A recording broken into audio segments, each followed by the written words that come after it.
여기서 잠깐 짚고 가셔야 되는 게 최근 트렌드가 좀 변화하고 있어요. 최근 어떤 트렌드냐면 논문 출판의 트렌드가 변화하고 있다고 저는 생각을 하는데 분야마다 다르겠지만 심리학에는 분명히 지금 최근에 트렌드가 변화하고 있는 것 같아요.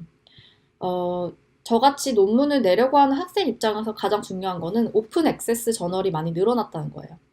오픈 액세스 저널의 종류는 뭐 플로스 원이나 Frontiers 시리즈가 있어요. 예를 들어 Frontiers in 뭐 Neuroscience, 뭐 Frontiers in Biology 뭐 이런 분야에서 여러 가지 분야에서 Frontier 시리즈가 나오는데요. 이런 저널들은 돈을 안 내도 돼요. 제가 출판하는데 아무런 돈이 들지 않고 또 이 논문을 보려고 하는 사람들도 돈을 내지 않아도 돼요. 그러니까 되게 프리하게 액세스할 수 있는 프리리 액세스 저널인 거예요. 이런 저널들이 만들어지게 된 역사적 배경이 있어요. 또 인터넷 시대가 도래했고 또 뭐 사람들이 이제 그 논문의 레플리케이션이 뭐 잘 안 되고 하기 때문에 이제 뭐 약간 그런 어떤 보수적인 출판 흐름 이런 거를 좀 깨보자? 뭐 이런 트렌드에서 만들어진 게 오픈 액세스 저널인 것 같아요. 그러니까 왜냐면 어떤 되게 전통적인 저널들 있잖아요. 예를 들면 뭐 네이처라든가 뭐 이런 논문들은 일반인들이 직접 가서 그 PDF를 다운로드 받아서 볼 수가 없어요. 돈을 내야 되거든요. 그래서 어떤 사람들이 그러면 뭐 네이처 같은 데 나오는 논문을 볼 수 있냐면 어, 그 학교에 그 학적이 있거나 아니면 뭐 적이 있거나 이래서 그 학교에서 제가 소속된 학교에서 네이처 같은 그런 논문들을 볼 수 있는 그런 카피라이트 권리를 돈을 주고 사야지만이 제가 그리고 그 돈을 주고 산 학교의 학생이어야지만이 그런 저널들을 볼 수가 있는 거예요. 그 말은 되게 어, 대중들에게 그런 공개된 정보라고 보기가 좀 어렵다는 점이 있는 거죠. 근데 사실 뭐 과학이라던가 뭐 연구라던가 이런 것들이 꼭 그렇게 막 한정된 사람들이 돈이 있어야지만 볼 수 있는 그런 시스템 안에서만 굴러가야 되는 것에 대해서 반대하는 사람들도 있잖아요. 뭐 인터넷 시대도 도래했고 사람들이 원하면 다 주소를 찾아서 볼 수 있어야 되는 게 맞다고 생각하는 사람들이 또 만든 저널들인 것 같아요. 근데 뭐 실용적으로 저희한테 중요한 지점은 이런 저널들이 또 중요시하는 가치가 음, 연구적으로 윤리적인 그런 부분들을 지켰는가 라는 것을 사실 그 연구 자체가 얼마나 새로운 발견을 했는가 보다 좀 더 중시하는 면이 있어요. 특히 플러스 원 시리즈, 플러스 원, 플러스 바이올로지 뭐 이런 시리즈 같은 경우에는 제가 알기로는 해당 연구가 얼마나 되게 윤리적으로 진행됐고 연구 진행상에서 그런 데이터 모으는 사이에서 윤리적인 문제가 없고 또 그 데이터의 가설이 뭐 어떤 테크니컬한 문제가 있냐 없냐 이런 게 그 논문의 어떤 노벨티보다 훨씬 더 중시가 되는 정책이에요. 그렇다는 얘기는 제가 논문을 기고를 해서 완벽하게 그 윤리적인 그런 과정 같은 거를 있다는 것을 증명하면 그 논문이 출판될 수 있는 가능성 자체는 되게 높다는 거예요. 이 말은 사실 옛날에는 굉장히 어떤 논문을 내려면 가설이라던가 데이터, 가설을 통해 도출된 데이터라던가 이런 게 좀 새로운 발견을 담고 있었어야 했어요. 어느 정도는요. 그렇기 때문에 사람들이 결과가 잘 안 나온 내용에 대해서 굉장히 그냥 이렇게 논문을 출판하지 않는 그 소위 파일 드로어 이펙트라고 하죠. 이런 일들이 일어났었는데 그런 것들을 좀 지양하고자 하는 그런 흐름에 따라서 만들어진 게 오픈 액세스 저널이기 때문에 어, 내 논문의 어떤 학문적인 가치가 막 엄청난 발견이 아니라고 해도 오픈 액세스 저널에 내 논문을 출판하는 시도를 해볼 수가 있는 거예요. 또 이런 오픈 액세스 저널들이 좋은 점이 굉장히 프로세스가 빨라요. 예를 들면 플러스 원, 플러스 시리즈 같은 경우에는 제가 알기로는 처음 논문을 내면 2주인가 한 달 내에 리뷰어들이 바로 답변을 해서 이 논문 리젝할지 억셉트 할지를 정해야 되는 것으로 알고 있어요. 그 말은 총 프로세스가 되게 짧아진다는 걸 의미하겠죠. 그렇기 때문에 본인 논문이 엄청난 업적을 다루고 있진 않지만 내가 한번 영문 논문으로 사람들이 다 읽을 수 있게 어, 논문을 내보고 싶어 이러면 오픈 액세스 저널에다가 내보는 것을 추천합니다. 왜냐면 이 높은 액세스 저널이라고 그렇다고 막 질이 엄청 떨어지고 사람들이 무시하고 막 이 정도까지는 아닌 것 같아요. 왜냐면 워낙에 많은 논문들이 나오고 있고 어떤 논문들 같은 경우에는 굉장히 뭐 리버럴한 파인딩을 담고 있어서 굉장히 높은 사이테이션, 인용수를 보이는 그런 논문들도 막 더러 이 오픈 액세스 저널에서 요즘 많이 나오고 있기 때문에 사람들이 무조건 이 오픈 액세스 저널이라고 뭐 트레디셔널 하지 않아. 그러니까 나는 이 논문의 파인딩을 무시할 거야. 아무도 그렇게 생각하지 않아요. 그렇기 때문에 한번 시도해 볼 만한 한 것 같고요. 이 오픈 액세스 저널에 대해서 좀 더 알고 싶으시면 구글에 한번 플러스 원, 뭐, 프론티어스, 뭐, 이렇게 한번 검색을 해보시고요. 또 오픈 액세스 저널 뭐 이런 것도 검색해 보세요. 그리고 두 번째로 말씀드릴 게 프리-레지스트레이션인데요. 이거는 뭐냐면 사람들이 논문을 내기 전에 그 데이터 모으는 그 단계에서부터 내 데이터 프로젝트는 뭐 이러이런 가설을 기반으로 했고 우리는 이렇게 데이터를 모을 거고 이런 어떤 플래닝에 대한 내용을 먼저 등록해 놓고 그 다음에 결과가 나오면 또 논문을 내기도 하고 아니면 심지어 처음부터 나 이러이런 논문을 낼 거야 이런 계획서를 내고 결과가 어떻게 나오든지 간에 해당 저널에 논문이 나오는 뭐 그런 프리-레지스트레이션 행태가 최근에 많이 일어나고 있어요. 연구자들 사이에서요. 특히나 좀 더 과학에 가까운 분야일수록 사람들이 자꾸 데이터가 나오는 대로 그 서론을 바꾸고 가설을 바꾸고 뭐 이런 윤리적인 문제가 많이 일어나는 것을 경계하기 때문에 과학에 가까운 분야일수록 프리-레지스트레이션을 좀 해야 되는 거 아니냐 이런 목소리가 높아지고 있는 것 같아요. 이 부분에 대해서는 추후에 좀 더 자세히 얘기를 해보려고 해요. 유튜브 영상을 통해서요.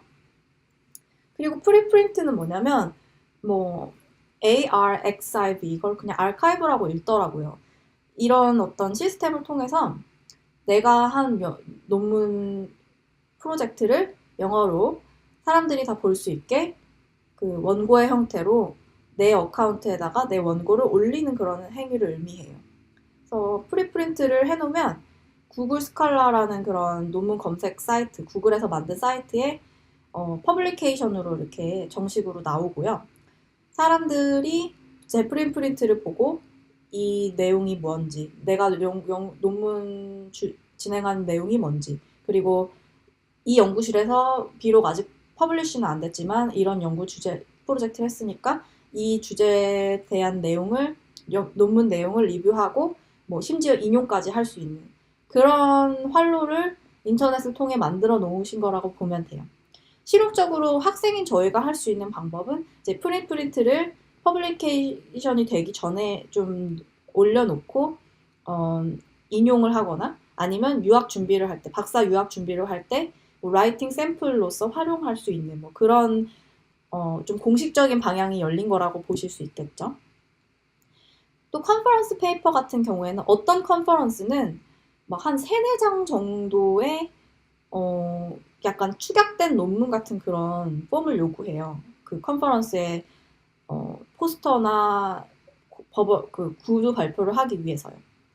그런 경우에는 퍼블리케이션으로 이 컨퍼런스 페이퍼가 인정되는 경우가 있거든요. 제가 알기로는 뭐 컴퓨터 사이언스 같은 경우에는 트렌드가 너무나 빨리 진행되기 때문에 이런 컨퍼런스 페이퍼가 좀 더 가치 있는 퍼블리케이션으로 인정되기까지 한다는 얘기를 들었어요. 제 생각에 심리학의 경우는 아직 그렇지는 않지만 그래도 만약에 컨퍼런스를 갈 기회가 있다면 되도록이면 그렇게 축약형의 어떤 괜찮은 형식의 논문을 논문 줄임 같은 그런 형식을 요구하는 그런 컨퍼런스에 출품을 하셔서 억셉이 되면 그것도 퍼블리케이션으로 카운트가 된다는 사실을 좀 아셨으면 좋겠어서 이렇게 추가를 해봤고요. 구체적으로 게재 확률을 높이는 요인들로 이런 전략들이 작용될 수 있다고 생각하는데요. 좀 주의하시고 잘 들어주세요. 제가 생각하는 요인들 중에 가장 중요한 요인은 사실 리뷰어를 잘 선택하셔야 되는 거예요. 이게 전략적인 저널을 선택하는 것만큼 중요한 것 같아요. 일단 원고에 인용된 분들로 인용된 리뷰어를 추천하는 것이 일단 1차적으로는 유리하겠죠. 왜냐면은 본인 논문들이 인용이 됐었어야 본인도 똑같은 그런 비슷한 주제를 가지고 논문을 쓰셨으니까 제가 논문을 이제 리뷰어를 추천하면 이 리뷰어들이 되게 질 높은 리뷰들을 해주실 수가 있겠죠. 어, 근데 저 같은 경우에는 그래서 제 제 원고에 인용된 그런 분들 중에 한두 명은 굉장히 유명한 분들을 포텐셜 리뷰어 리스트에 넣었는데 한두 명은 꼭 신진 연구자를 좀 넣어봤어요. 왜냐면 이분들은 앞으로 연구 성과를 많이 내셔야 되고 아직까지 굉장히 본인 연구가 어디에 인용되는지 그리고 인용수가 몇인지 이런 거에 되게 민감하신 분들이잖아요. 그렇기 때문에 제 연구가 뭐 좋은 수정 보완들을 거쳐서 만약에 최종적으로 게재 허가가 된다면 제 연구에 인용된 본인 연구가 인용됨으로써 본인 연구의 영향력도 늘어날 수 있는 그런 좋은 기회가 된다는 거잖아요. 그렇기 때문에 윈윈 게임으로 작용할 수 있기 때문에 저는 신진 연구자도 리뷰어 목록 추천에 꼭 넣는 편이고요.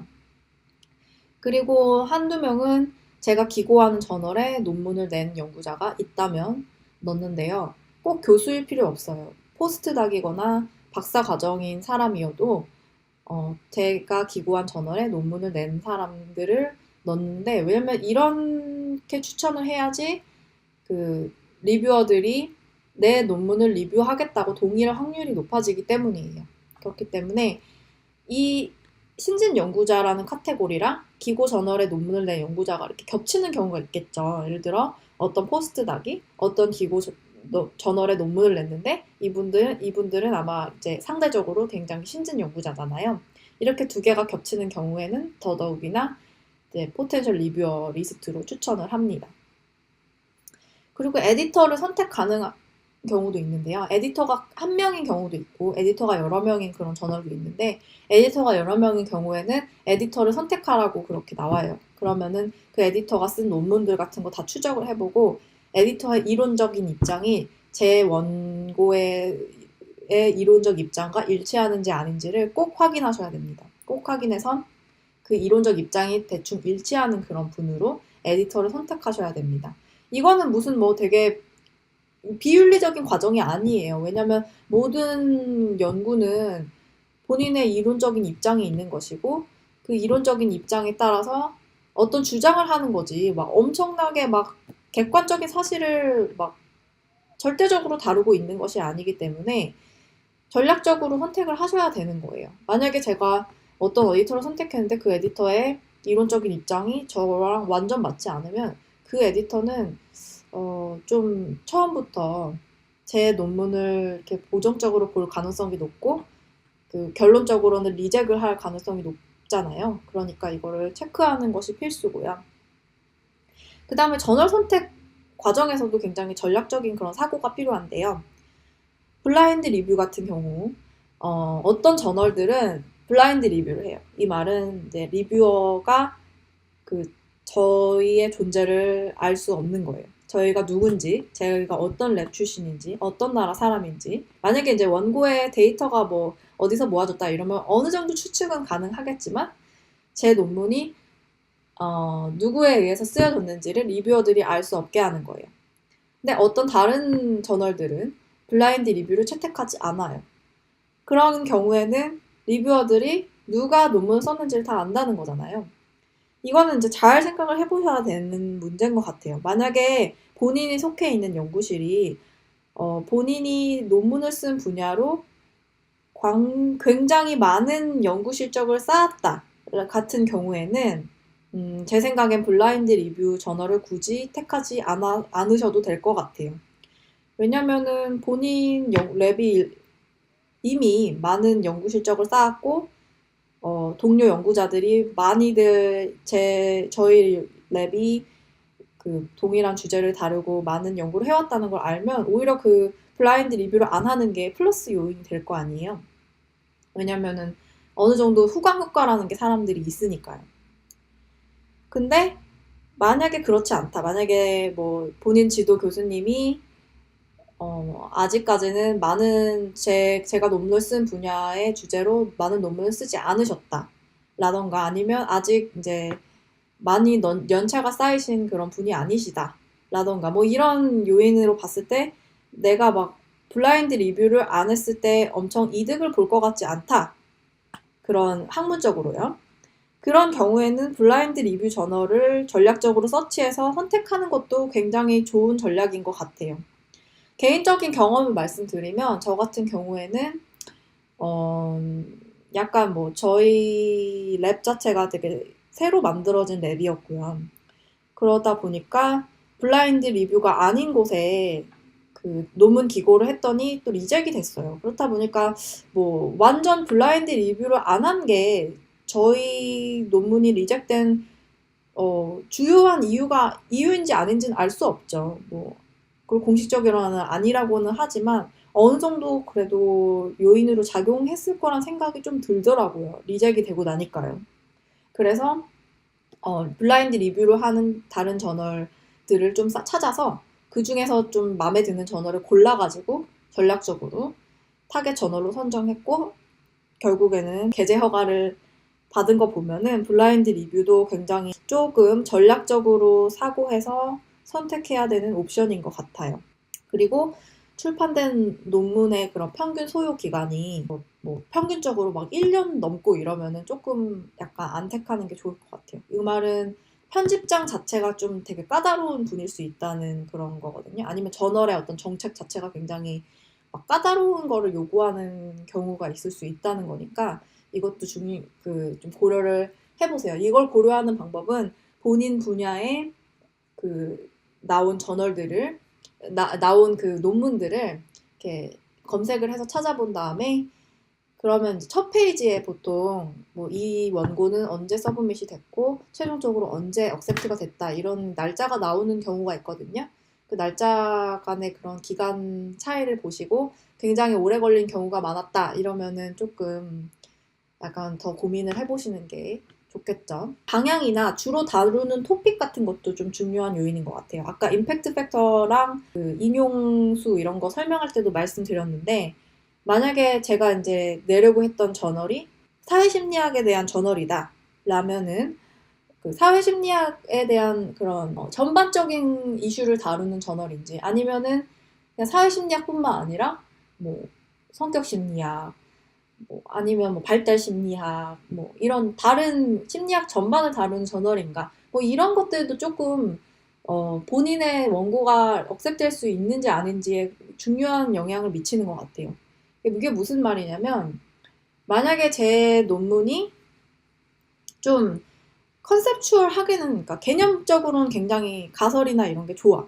근데 좀 분석 방법 면에서 조금 아웃라이어 제거도 되게 많이 했고 또 분석 방법 면에서 조금 테크니컬하지는 않아. 뭐 이런 경우에는 너무 그런 테크니컬한 요소를 중시하는 논문이 많이 나오는 그런 저널에는 조금 제 연구가 이렇게 밸류되지 않는다는 걸 의미하기 때문에 그런 곳에 논문을 내는 것은 좀 지양하는 것이 그 게재 확률을 높이기 위해서 좋은 것 같아요. 반대로 제 논문이 이론적인 그런 스탠스는 조금 빈약하더라도 만약에 분석 방법 면에서 막 굉장히 임프루브먼트가 있었던 그런 연구라면 또 반대 그런 저널을 택해서 이렇게 시도를 하셔야겠죠. 이런 전략적인 사고가 필요합니다. 또한 그 어떤 연구들은 이렇게 스페셜 이슈라는 게 있는 경우가 있어요. 특별호라고 해서 예를 들어 사회심리학 저널이다 이러면 뭐 인지 부조화에 대해서 뭐 오늘 이번 매달에 뭐 특별호가 나올 거야. 뭐 이런 계획이 있는 경우에 만약에 제 논문이 그 특별호의 주제와 일치하는 그런 연구를 했을 경우에는 기고를 하면 게재 확률이 올라가겠죠. 올라간다는 걸 의미하기 때문에 혹시나 내 논문에 맞는 그런 주제의 특별호가 발간되는 저널이 있는지, 특별호를 발간하려고 하는 계획이 있는 저널이 있는지 체크하는 것이 좋습니다.